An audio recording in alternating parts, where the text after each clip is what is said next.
Have you ever looked at the color pink and felt a sudden chill of sheer terror?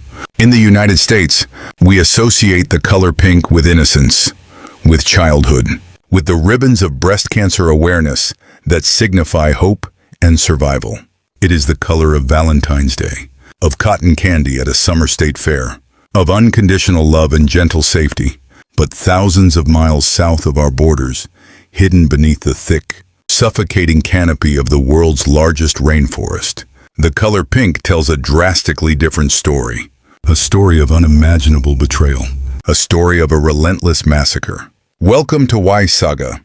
Today we are asking the hardest questions. Why? What happened? Where did they come from, and how many are left?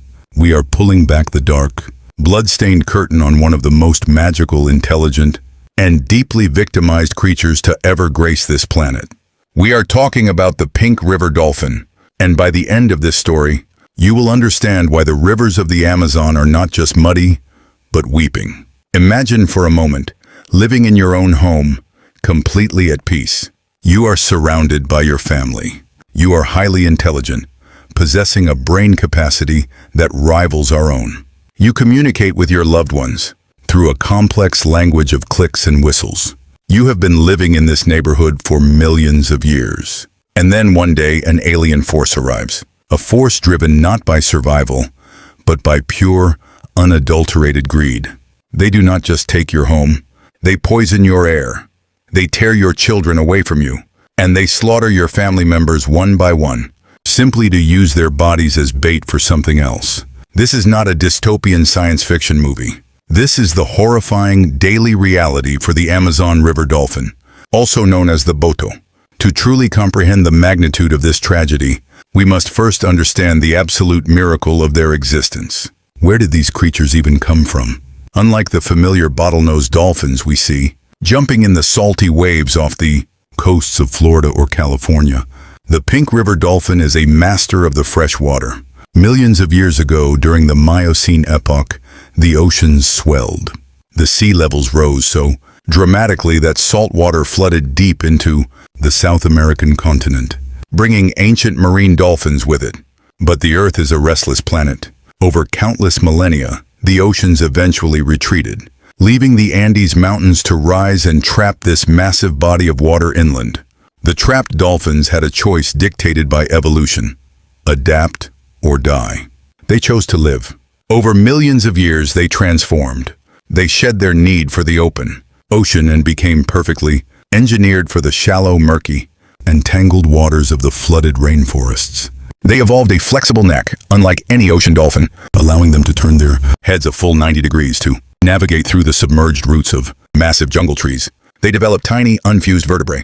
They lost their dorsal fin, replacing it with a small ridge so they wouldn't get caught on underwater branches. And most miraculously, they developed their signature, breathtaking color. But here is the heartbreaking truth about that pink hue. They are not born pink. When a boto calf is born, it is a dull slate gray. As they grow older, their skin becomes increasingly translucent. The pink you see is actually their blood. It is the blood vessels sitting incredibly close to the surface of their skin. When they are excited, when they are playing, or when they are terrified and fighting for their lives, they flush bright pink. They blush, exactly like a human being does when overwhelmed with emotion. When you see a deeply pink dolphin, you are quite literally looking at its heart beating beneath its skin. For centuries, indigenous tribes recognized this profound connection to humanity. Local legends surrounding the boto are woven into the very fabric of Amazonian culture. To the native people, the pink dolphin was not an animal. It was a shape-shifting deity. Legend has it that under the cover of the night, the boto would transform into incredibly handsome men, dressed in immaculate white, wearing a straw hat to hide the blowhole on the top of their heads. They would come ashore, attend local festivals, enchant the women of the village, and return to the river before dawn. Because of these deeply rooted beliefs, the indigenous people considered the pink dolphin sacred. It was an unspoken, unbreakable law. You do not harm the boto. To kill a pink dolphin was to invite catastrophic bad luck, disease, and the ultimate curse upon your entire bloodline. For thousands of years, this beautiful superstition acted as an impenetrable shield. The dolphins flourished.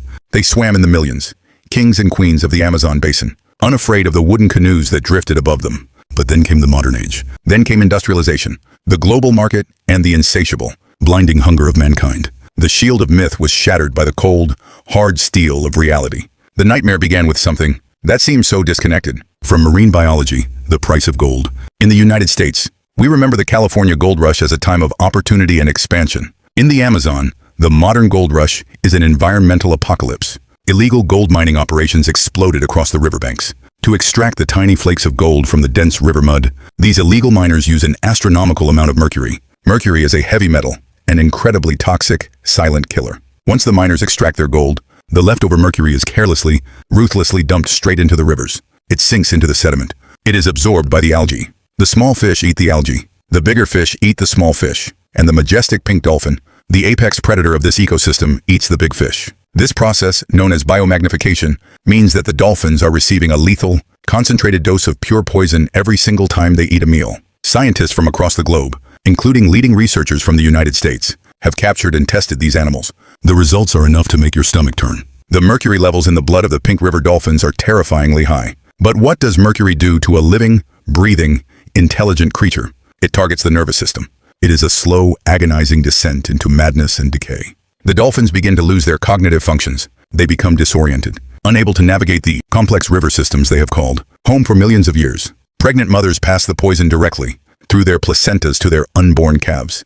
Calves are born blind, deformed, and neurologically shattered. They cannot hunt. They cannot swim properly. They slowly starve to death in the muddy waters, their mothers nudging their lifeless bodies, crying out in a language of clicks and high-pitched whistles that translates universally into sheer, unimaginable grief. If the poison wasn't enough, humanity brought an even more direct, bloody form of torture. The demand for a specific type of scavenging catfish, known as the piracatinga, skyrocketed in South American cities and international markets. This fish is a bottom feeder, attracted to rotting flesh. The fishermen needed bait. They needed something bloody, something fatty, and something that was easy to catch. They looked at the pink river dolphin. Remember, the boto evolved without natural predators. They are incredibly curious, incredibly friendly, and deeply social. When a fisherman's boat would approach, the dolphins wouldn't swim away in fear. They would swim toward the boat. They would pop their beautiful, blushing pink heads out of the water, looking at the humans with curious, intelligent eyes, expecting a playful interaction. They trusted us, and humanity repaid that trust with a harpoon to the spine. The fishermen would wait for the dolphin to approach. Then they would strike. A heavy iron harpoon would be driven deep into the flesh of the dolphin. The pain is instantaneous and excruciating. The water, once a murky brown, immediately turns a vibrant, horrifying crimson. The dolphin thrashes, screaming in agony. Dolphins are conscious breathers. They know exactly what is happening to them. They feel every ounce of the pain, the betrayal, the terror. Often, mothers are targeted because they are slower, trying to protect their young. Imagine the sheer psychological torture of a highly intelligent mother dolphin, harpooned and bleeding, watching as she is dragged away from her defenseless calf, knowing her baby will surely die without her.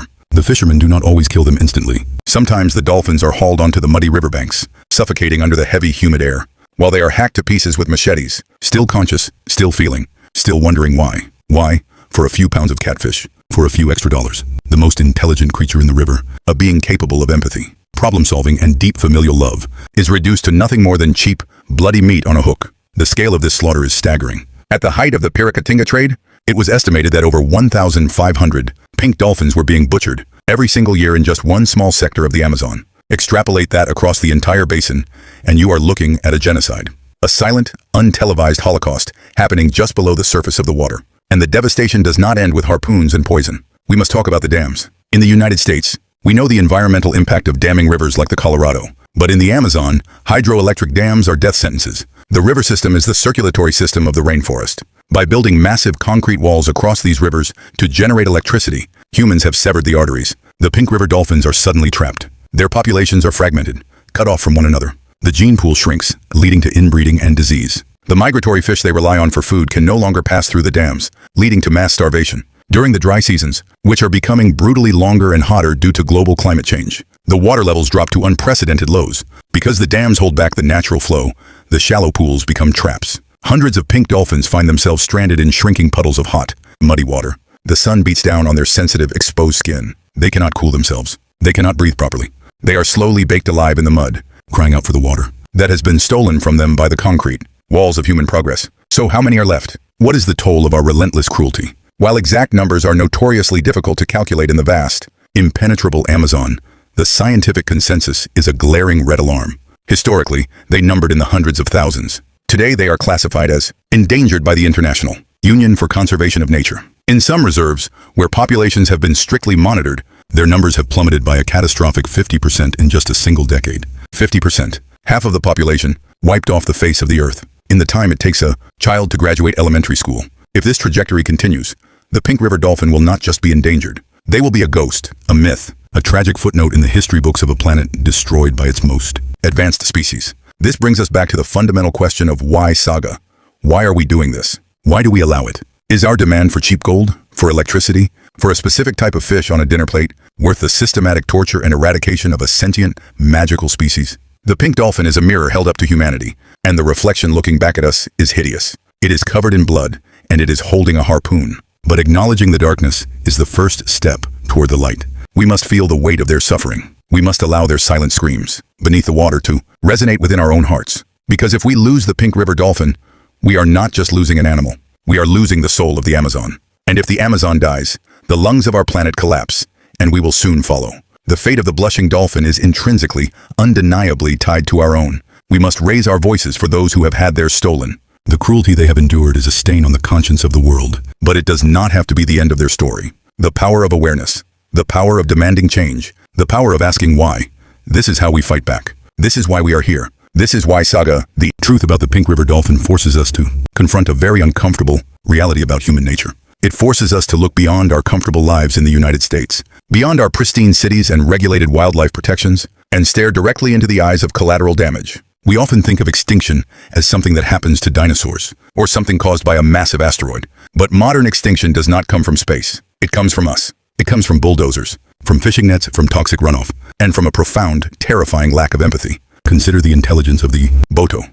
Neurologists have studied the brains of these river dolphins and found that their cerebral cortex, the area of the brain responsible for problem solving, emotional processing, and social interaction, is incredibly complex. They have spindle neurons, the very same brain cells that allow humans to feel love, to suffer grief, and to understand the suffering of others. This means that when a pink dolphin is caught in a fisherman's net, it doesn't just react with primal reflex. It experiences existential terror. It understands that it is trapped. It realizes that it is drowning. Because they are mammals, they must surface to breathe air, just like you and I. Now, imagine the absolute horror of being tangled in a heavy, invisible nylon gill net, deliberately set across the riverbed by human hands. The dolphin struggles. It twists its flexible body, trying to find a way out. But the more it fights, the tighter the synthetic mesh grips its flesh. The nylon cuts into its delicate, sensitive skin. The burning need for oxygen begins to overwhelm its brain. Panic sets in. It looks up toward the surface of the water, mere feet away, seeing the sunlight filtering through the canopy. But it cannot reach it. Its lungs scream for air. The struggle lasts for agonizing minutes until finally, the body gives out. The lungs fill with muddy river water. The creature that was perfectly adapted to the river dies by drowning in it, entirely because of human interference. Thousands of dolphins meet this exact, suffocating fate every single year.